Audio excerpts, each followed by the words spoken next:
吃饭的时候，兰征带着补偿的心理，不停地给儿子夹菜。小家伙的碗堆满了爸爸夹给他的菜，他终于抬头望向爸爸，向爸爸提出抗议：爸爸，我自己会夹菜，使筷子使得很溜的了，我能自己夹菜的。他生活自理能力很强，姑姑经常夸赞他，说他比叶瑶哥哥都要厉害。兰征笑，不喜欢爸爸夹的菜吗？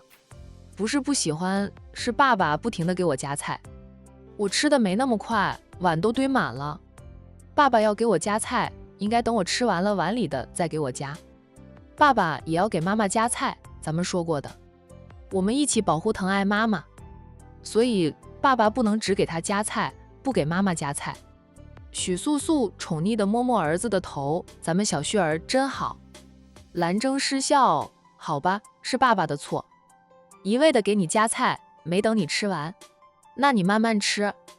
他对战维和兰若若说道，小子才几岁大，主意儿大着呢，不满了就会直接抗议，不会硬吞。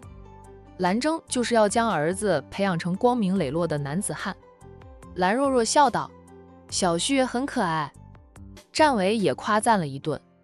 兰旭被大人夸得有点不好意思，他说道，七叔若姨，你们不要夸我，我哪有那么好呀，跟我的表哥表姐比，我还差远了，我龙庭哥哥才叫厉害，我最喜欢龙庭哥哥还有妍妍表姐了，叶瑶表哥嘛，有时候还会哭鼻子。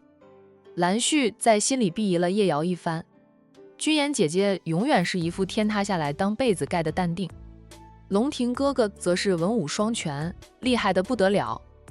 兰旭已经开始学功夫，一是强身健体，二是为了自我保护，爸爸给他请了武术老师，一对一的教他，妈妈闲时也会指点一二。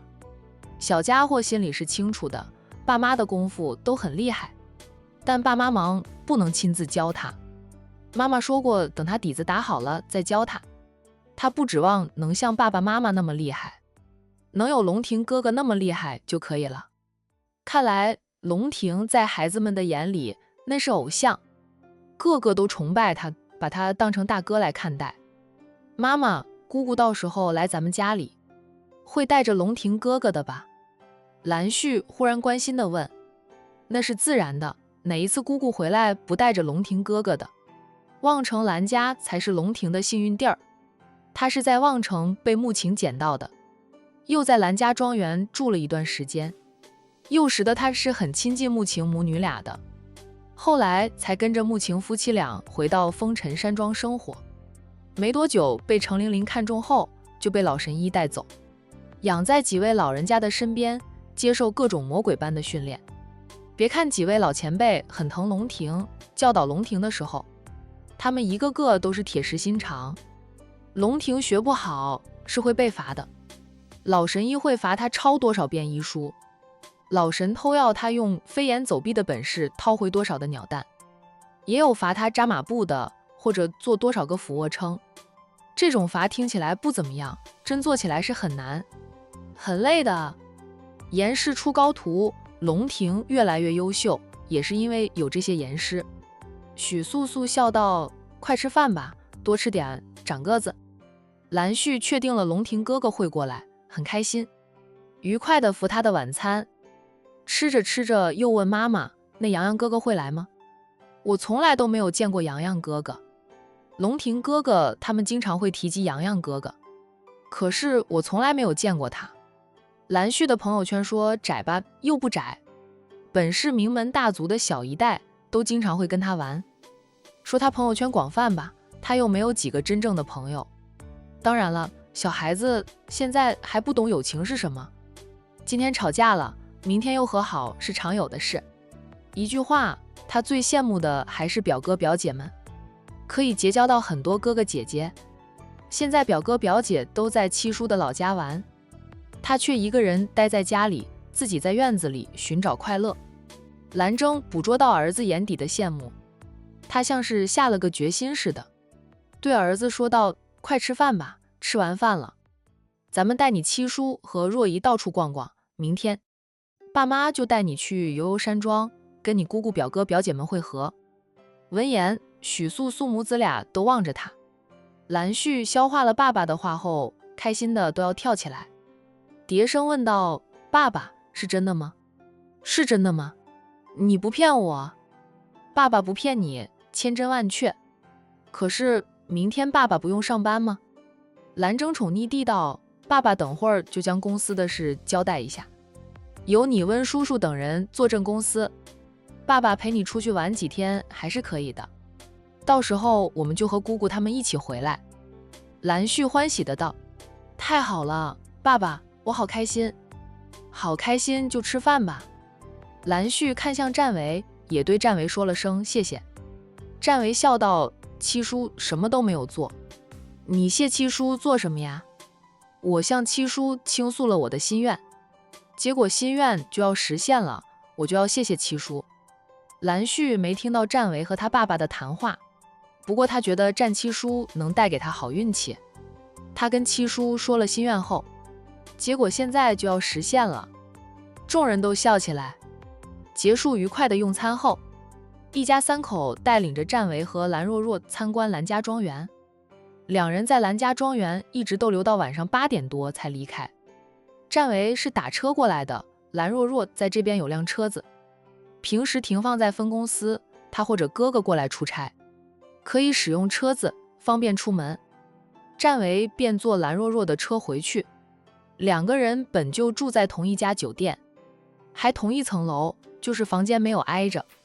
送走了战维和兰若若后，兰旭可能是玩累了，昏昏欲睡的被妈妈带上楼去，洗了个热水澡，很快就自己爬上床。入睡之前还交代他妈妈：妈妈，明天要叫醒我，我收拾我的东西。他要带他的玩具过去，还要给那些哥哥姐姐们准备见面礼。许素素说道：快睡吧，等会儿妈妈就帮你收拾，咱们明天用过了早餐就出发。你爸爸安排私人飞机了，临近中午便能游山庄，正好能赶上吃午餐。许素素还要打电话给小姑子，跟小姑子说一声，还有海童那里也需要说一声，毕竟一家三口过去，还需要海童接待。兰旭放心的入睡，睡着了，四世都在笑，可见他有多开心。兰征走进来，见到妻子还坐在儿子的床沿上，他走过来问道：儿子还没有睡？许素素朝他做了一个噤声的动作，低声说道：刚睡着，你别说那么大声，等会儿吵醒他，又不知道什么时候才肯睡。旭儿今晚很开心，你看他睡着了，都四世在笑。许素素静静地看着儿子睡着的面容，可爱的像个天使。兰征跟着在床沿边上坐下，也看着儿子，还伸手去摸了摸儿子的小脸。怎么感觉儿子瘦了点儿，这脸有点小了？天气热，平时总是他一个人吃饭，胃口不太好，吃的少了点儿吧。许素素其实看不出儿子瘦了。老公，我觉得咱们做父母的是有点疏忽孩子了。我虽然每天傍晚都能陪着他，但我无法代替你，他还需要父爱的，也渴望着爸爸的陪伴。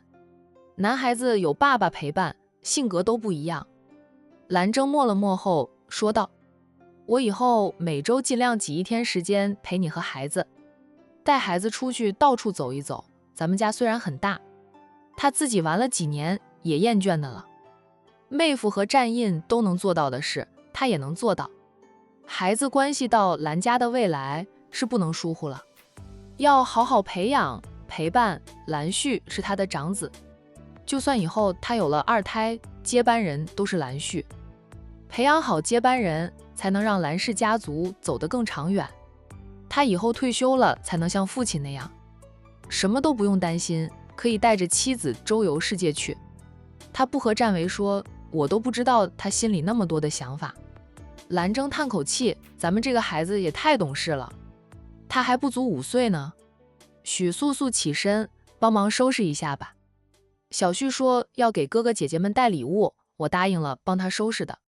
兰征俯下身去，在儿子的小脸上亲了亲，才跟着起身。夫妻俩轻手轻脚地帮儿子收拾东西。帮小家伙给哥哥姐姐们准备小礼物，然后他们俩也要收拾一下，不用带太多的东西，但几天的换洗衣物是要带的。那边的战维和蓝若若回到酒店后，战维送蓝若若回房，开了门后，蓝若若边推开门边对他说道：“进来坐坐，喝杯水，我想和你聊聊。”战七少爷那是求之不得，他跟着蓝若若进了房间，走到沙发前坐下。蓝若若拿来一瓶酒店配备的矿泉水递给他，说道：“我还没有烧开水泡茶，你将就喝瓶水吧。这么晚了，我也不想喝茶了，你不用烧水。”战维拧开了盖子，喝了2口矿泉水，看着蓝若若，等他说下去。战维，你以后若为人父了，会像蓝家主那样吗？就是忙于工作，忽略了孩子，看到小旭那样子，我有点心酸，也想到了我小时候。我们这样出身的人，小时候其实都和小旭一样，父母忙于工作，长大的家往往只有保姆、保镖以及司机的陪伴，很多时候连父母的面都见不到。他们永远有忙不完的工作，有开不完的会，有出不完的差。他们就算回家了，也是不停地接听电话、打电话。我们偶尔打电话给父母，他们有可能都不会接听，觉得我们的电话不重要，接听我们的电话就是浪费时间，就算接听了也说不了几句话，就挂电话了。他们给我们的除了钱还是钱，好像给我们最好的物质生活就是对我们很好了，从来不问我们到底需要什么，想要什么。犯了错，他们只会生气，指责我们不听话，然后就用钱去帮我们摆平一切。在他们看来，没有什么是事前解决不了的。他们没有想过他们为人父母的失职。孩子不是生下来就什么都会，什么都懂的，是需要教育的，需要父母指点陪伴的。可惜在我们的父母眼里，生意永远比孩子重要。蓝若若说到这里顿了顿，又继续说道：“我记得我读初3那年，临近毕业要开家长会，以往都是管家去帮我开的家长会。那一次我爸妈答应去给我开家长会，我可开心了。可是等来等去，别人的家长都到了，就我的家长还没有到。我可急了，借了老师的手机打电话给我爸。谁想到我爸妈说他们在学校了，但不知道我读几年级。我问他们在哪个学校，他们说出来的是我小学就读的学校。我都快初中毕业了，他们都不知道。你也知道的，我爸妈是真爱。我和我哥呀就是意外。我兄妹俩几乎是爷爷奶奶带大的，虽说也有爷爷着急培养我兄妹的意思，但我爸妈的确是不负责任。但不能说他的爸妈不疼爱兄妹俩，他们也疼，只是没有那么疼而已。他兄妹俩有能力接管家族生意时，他爸还感叹了几句，说他感觉自己还年轻着，没想到儿女都这么大了。呵呵，疏忽孩子的父母就是这样。小时候他也像蓝旭那样渴望过父母的陪伴，可惜那都是奢望。蓝旭其实还是很幸运的，至少他的妈妈每天都有时间陪伴他，也就是爸爸忙一点，陪伴的时间少。战维说道：“我在蓝大哥家里说过，我的兄嫂们哪怕事业有成，但孩子是排在事业之前的。我们家不会那样。虽然我们兄弟几个也是跟着爷爷奶奶生活，由爷爷奶奶带大的，但我们的父母却不会忽略我们，每个周末都会回山庄陪我们玩，带我们自驾游，到处玩，而且从来不会在周末催我们写作业、读书。他们说周末就是休息的，是给我们放松的，就要好好的玩。可能是他们相信我们能完成作业吧。的确是，我们一放学回家，首先就把作业都写了，写到半夜3更都要在周5晚上完成，那样周6周日就可以放心的玩了，不用担心作业未完成会被老师批评。作业再多，他们都能在周5当晚就写完。可能是他们读书时都厉害，再难的题在他们眼里都是一般的，都会写起来就快很多。